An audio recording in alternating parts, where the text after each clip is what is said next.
शादी के बाद आखिरकार वो पल आ ही गया है जब बिंदिया के सामने गुलाब सिंह का असली चेहरा खुलेगा। लंबे समय से जिस खेल को बिंदिया अपने मन में बुनती आ रही थी, वही खेल अब उल्टा पड़ने वाला है। कहानी में इस बार ऐसा मोड़ आने वाला है जो हर किरदार की जिंदगी को बुरी तरह हिला देगा। दर्शकों को एक ऐसा ट्विस्ट देखने को मिलेगा जिसकी किसी ने कल्पना भी नहीं की थी। जैसा कि सभी जानते हैं, गुलाब सिंह और बिंदिया की शादी पूरी धूमधाम के साथ हो चुकी है। शादी के बाद बिंदिया के मन में कई सपने पल रहे थे। उसे लगता था कि अब वो गुलाब सिंह के कंधे से कंधा मिलाकर अपना खेल खेलेगी। उसके दिमाग में साफ योजना थी कि इस शादी का इस्तेमाल करके वो सूरज और ईशा को अपने पैरों तले दबा लेगी। उसे पूरा विश्वास था कि गुलाब सिंह उसकी हर बात मानेगा और उनकी शादी के बाद हर फैसला उसी के हिसाब से होगा। लेकिन किस्मत की किताब में लिखा कुछ और ही था। बिंदिया को बिल्कुल अंदाज़ा नहीं था कि ये शादी उसके लिए एक बोझ, एक ऐसी सच्चाई का दरवाज़ा खोल देगी जो उसकी पूरी दुनिया बदल देगी। शादी से पहले गुलाब सिंह ने उससे बड़ी बड़ी बातें की थी, मीठे वादे, प्यारे ख्वाब और अनगिनत भरोसे। उसने साफ कहा था कि वो वही करेगा जो बिंदिया चाहेगी। उसने सूरज और ईशा को अलग करने की बात भी हाँ में हाँ मिलाकर कही थी। इन्हीं बातों को सुनकर बिंदिया का विश्वास और बढ़ गया कि अब उसका रास्ता साफ हो चुका है। लेकिन असली तस्वीर इससे बिल्कुल अलग थी। आने वाले एपिसोड में खुलासा होगा कि गुलाब सिंह का असली मकसद बिंदिया से शादी करना नहीं था।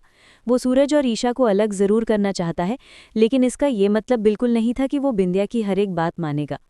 अब गुलाब सिंह वो रूप दिखाने वाला है जिसे बिंदिया ने कभी सोचा भी नहीं था। वो साफ कर देगा कि उसकी ज़िंदगी में फैसले बिंदिया के नहीं, उसके अपने नियमों के हिसाब से होंगे। यहीं से बिंदिया की दुनिया बुरी तरह हिलने लगती है। शादी के बाद जैसे जैसी सच्चाई खुलती है, बिंदिया को एक ज़ोरदार झटका लगता है। उसे महसूस होता है कि गुलाब सिंह ने उससे शादी किसी प्यार या उसके हक की वजह से नहीं की थी, बल्कि सिर्फ एक मकसद के लिए, सूरज और ईशा को अलग करने के लिए। उसके लिए ये शादी सिर्फ एक चाल थी, एक औजार जिसे चलाने का फायदा सिर्फ गुलाब सिंह उठाने वाला था। उसके बाद तो हालात और भी खराब होने वाले हैं। गुलाब सिंह ना तो बिंदिया को शादी का हक देगा, ना घर की इज्जत। वो उसे लग्जरी, सम्मान या किसी भी तरह का अधिकार देने के लिए तैयार नहीं होगा। बिंदिया सोच रही थी कि इस शादी के बाद उसकी ज़िंदगी बदल जाएगी, उसे हर सुविधा मिलेगी। लेकिन इसके उलट वो खुद को एक साधारण सी झोंपड़ी में पाती है। यही वो जगह है जहां उसे पहली बार एहसास होगा कि जिस जिंदगी को पाने के लिए वो इतनी दूर तक आई थी, वो जिंदगी उससे बहुत दूर है। सपनों की ऊंची इमारतें एक एक करके ढहने लगती हैं। जो योजनाएं उसने बनाई थी, वे अब उसी के खिलाफ खड़ी होने लगती हैं। बिंदिया का गुस्सा और बेचैनी बढ़ती जाती है। उसे लगता है कि उसके हाथ से सब कुछ फिसल रहा है। ऐसे में वो फिर वही अपना पुराना हथियार निकालने की कोशिश करेगी, चालाकी, दबाव और ब्लैकमेल। वो कोशिश करेगी कि किसी तरह गुलाब सिंह को अपनी बात मनवा ले ताकि फिर से खुद को मजबूत स्थिति में ला सके। लेकिन क्या गुलाब सिंह उसकी बात मानेगा? क्या बिंदिया की चालें इस बार काम आएंगी या इस बार वो पूरी तरह हार जाएगी? आने वाला एपिसोड इन्हीं सवालों के इर्द गिर्द घूमेगा। हर पल सस्पेंस, हर फ्रेम में टेंशन और हर दृश्य में ड्रामा होगा।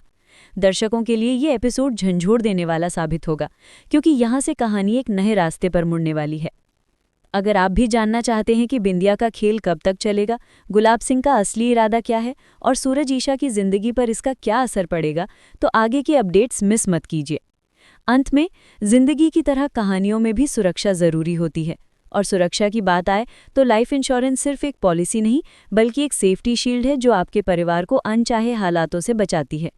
सही प्लान चुनने से आपको टैक्स बेनिफिट्स, रिटायरमेंट सिक्योरिटी और सेविंग्स जैसे कई फायदे मिलते हैं। एक छोटी सी प्रीमियम आपके पूरे परिवार के भविष्य को सुरक्षित कर सकती है।